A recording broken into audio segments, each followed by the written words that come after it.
இன்றைய தினம் பார்த்தீங்கன்னா அனுமன் ஜெயந்தி.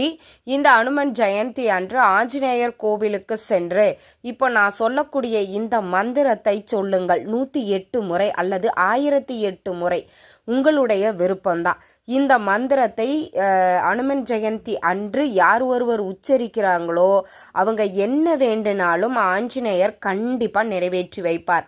அப்படிப்பட்ட ஒரு சக்தி வாய்ந்த மந்திரத்தை தான் நான் உங்களுக்கு சொல்ல போகிறேன். ஆஞ்சநேயர் யார் அப்படின்னு பார்த்தீங்கன்னா தீவிர ராம பக்தர் இல்லையா? அப்போது அந்த அனுமன் ஜெயந்தி அன்று ஸ்ரீராம ஜெயம் 108 முறை அல்லது 1008 முறை யார் ஒருவர் சொல்கிறார்களோ அவர்கள் என்ன காரியங்கள் நினைத்தாலும் நினைத்த வண்ணமே நிறைவேற்றி கொடுப்பார் ஆஞ்சநேயர். அதனால நீங்க கோவில்லையும் போய் சொல்லலாம், வீட்லையுமே உட்கார்ந்து ஸ்ரீராம ஜெயம் எழுதலாம், சொல்லலாம், ரெண்டுமே செய்யலாம். உங்களுடைய விருப்பம் எதுவோ அதை நீங்க செஞ்சு பாருங்க. நீண்ட நாட்களாக நிறைவேறாத ஆசைகள்